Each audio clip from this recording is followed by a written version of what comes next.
Bien le bonjour la rue, j'espère que vous êtes chaud parce que ça va chauffer. On va parler du Canon EOS R5, cette bombe que Canon a annoncée il y a quelques jours, et de la 7S III. Ça y est, on a une date officielle de la conférence. Ça sera le 28 juillet à partir de 16h et vous savez quoi, je serai en live sur ma chaîne Twitch. Donc va t'abonner pour ne pas louper ça parce que je pense que ça va être exceptionnel. Bref, dans cette vidéo, on va parler des limites évoquées et des spéculations qu'il y a autour du boîtier. Alors pourquoi il faut faire attention à ce qu'on lit et surtout ce qu'on entend et ne pas être naïf, c'est ce qu'on va voir. Allez, c'est parti.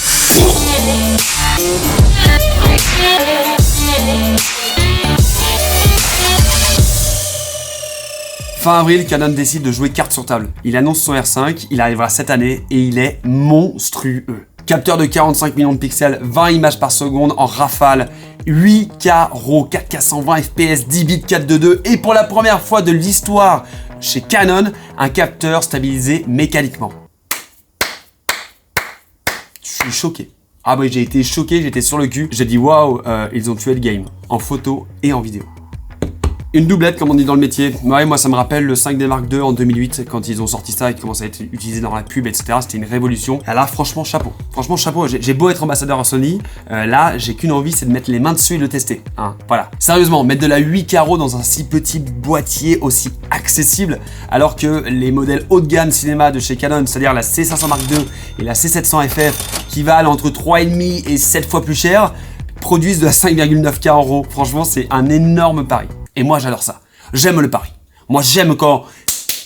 Si on regarde chez RED, alors je sais, c'est pas du tout comparable, mais leur monstrueux 8K, VV équivalent full frame, plein format, coûte 60 000 €. D'accord ?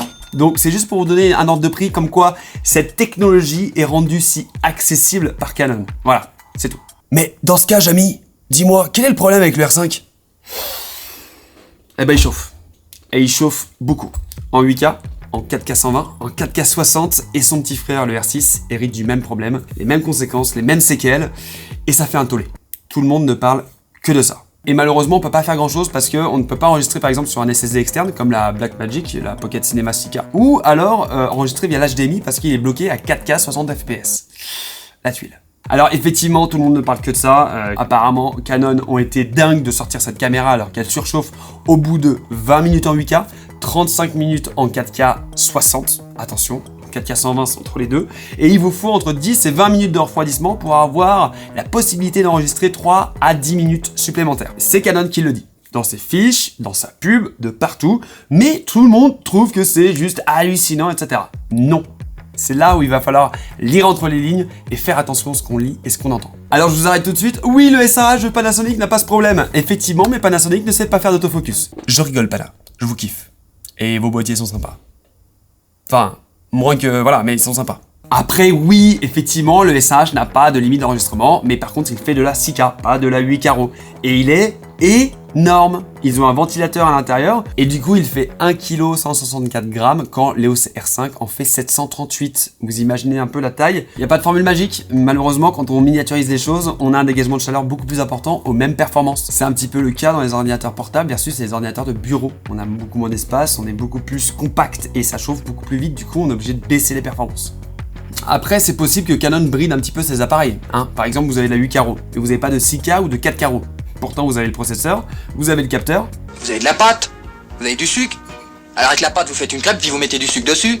En même temps, ils sont pas à leur coup d'essai. Je ne sais pas si ça vous parle, Magic Lantern. Ça vous parle pas, attention, vous allez tomber de votre chaise. C'était un petit logiciel pirate que vous mettez sur votre carte SD et qui allait booter sur l'interface de Canon et ça allait lui apporter un petit coup de boost, un petit coup de vitamine C on va dire. Moi je l'avais par exemple sur mon 550D et clairement en 2011 je faisais du zebra, du focus picking et même de l'intervalomètre. Pour les timelapses c'était incroyable. Dites-vous qu'ils ont été jusqu'à développer du 4K RAW sur un 5D Mark III. Donc je vous dis, on n'est pas à l'abri de surprises. Gardez juste en tête que les constructeurs d'appareils photo ont des gammes de produits. Pour le grand public, pour le cinéma, pour les professionnels, etc. Chaque gamme de produits possède des caractéristiques spécifiques et avantageuses.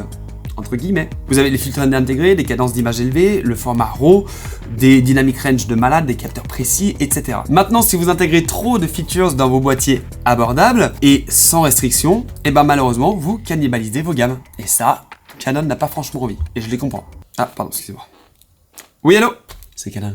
Vous avez déjà réagi ? Ok, pas de soucis. Ouais, je leur dis. Et sinon... Bon, ils ont raccroché.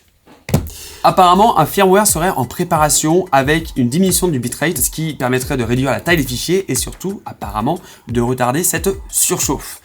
On aurait aussi le 1080p 120 fps. Oui, parce que quand ils ont sorti le boîtier, ils ont proposé du 1080p 60 fps.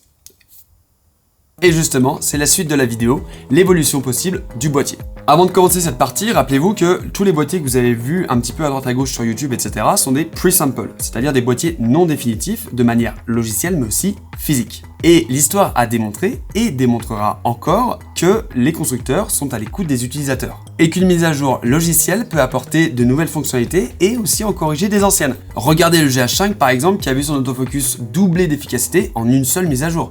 Moi à l'époque ça m'avait scotché. Tout simplement pour vous dire qu'avec des boîtiers aussi puissants qu'un Canon R5, on peut s'attendre à des bêtes de compétition sur des années. C'est un investissement sur le long terme. Peut-être que juste les programmes ne sont pas prêts en fait. Voilà, c'est tout. Bon après, les gars, j'ai vu des messages sur internet, franchement, c'est lunaire. Dire que le boîtier n'est pas fait pour les professionnels ou pour les vidéastes de mariage.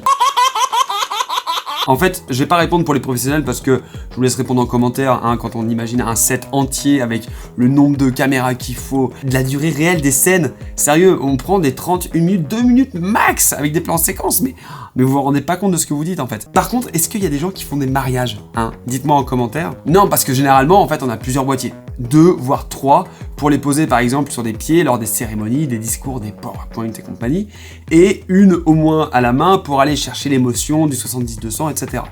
Vous pensiez vraiment filmer en 8K RAW? Est-ce que vous savez qu'en 8K RAW, 512 Go, c'est environ 26 minutes d'enregistrement, et que la carte CF Express de type B, elle est à environ 700 €, voire 1000 € pour les plus performantes? Voilà, bah maintenant vous savez. Ah, ne cherchez pas sur la carte SD parce que sinon il va falloir baisser en qualité, en IPB comme ils appellent Canon, ou en 4K 60 IPB aussi, faut pas déconner. Et ensuite vous avez pensé au montage, à l'étonnage et à l'export? Non, parce que généralement on fait des vidéos longues et courtes, c'est-à-dire des grosses 45 minutes. Est-ce que vous imaginez le poids en 8K? Alors peut-être que vous vous appelez Jérémy, que vous faites des vidéos de 5 minutes de folie, salut mon Jérémy, mais sinon va falloir penser vraiment à acheter des SSD pour envoyer au client quoi. C'est tout le workflow en fait qui est remis en question. De la prise d'image, au stockage, à l'étalonnage, au PC avec la RAM, le processeur, la carte graphique. En fait, mettez-vous bien en tête qu'aujourd'hui, la 4K bien gérée est mieux qu'une 8K. Parce que la 8K, vous allez en avoir besoin dans très peu de situations. Ou quand vous voulez faire des timelapses 8K, par exemple, ça c'est hyper intéressant. Pour pouvoir recropper, zoomer légèrement, etc. après en vidéo, c'est top. Pour pouvoir, je sais pas, prendre un plan derrière et pouvoir recropper, ok. Mais filmer full un wedding en 8K, c'est pas possible. Ou autre chose d'ailleurs. Ou alors c'est une autre caméra qu'il vous faut. Surtout qu'il ne surchauffe pas en 4K 30 images par seconde et vous verrez que dans 90% des cas, ça vous ira. La vérité, c'est que vous succombez au charme du marketing, vous avez envie de toujours plus, plus vite, moins cher, mais avez-vous réellement identifié vos besoins? C'est la question à laquelle vous avez répondu sur mon Instagram lorsque la C-Test III a été annoncée par le General Manager de Sony, Kenji Tanaka, et d'ailleurs n'hésite pas à rejoindre sur Instagram, il y a des belles photos, il y a une belle communauté, c'est vraiment sympa. Et vos réponses, en fait, elles ont été assez unanimes. Vous voulez de la 4K 60, voire de la 4K 120 pour les plus gourmands, du 10 bits 422, un écran tactile et orientable et surtout une belle montée en ISO. Voilà. Le format RAW, il arrive en 6e position. Pourquoi? Parce qu'aujourd'hui, avoir du 10 bits 422, c'est beaucoup plus important. Et vous avez raison. Et oui, c'était la bonne réponse, bravo! Si vous ne savez pas ce que c'est, le 10 bits correspond à la richesse de couleurs. 1 milliard de couleurs versus 16 millions pour le 8 bits. Autant vous dire que là, ça va être l'arc-en-ciel. Pour le 422, c'est l'échantillonnage, autrement dit la profondeur d'information dans les nuances. Ça commence à être compliqué. 422, il y a 2 fois plus d'informations que le 420 et 2 fois moins que le 444. Bref, 422 10 bits, c'est comme ça. Ça fait vraiment vieux ça. Hein? Je parle à moi-même dans mon écran, retour, moniteur, voilà. De ce qui a été annoncé par Kenji Tanaka, on peut s'attendre à du 4K 60 et du 10 bits 422. Oui. Bah oui, c'est lui qui l'a dit. Pour ce qui est de l'écran orientable et tactile, Sony a sorti le ZV-1, qui a un écran orientable, mais pas forcément tactile. Donc, c'est bon signe, et au pire, on a celui-là. Enfin, concernant la montée en ISO, dois-je vous rappeler qu'on est quand même dans la gamme S des alphas et que la gamme S des alphas est caractérisée par une montée assez exceptionnelle des ISO.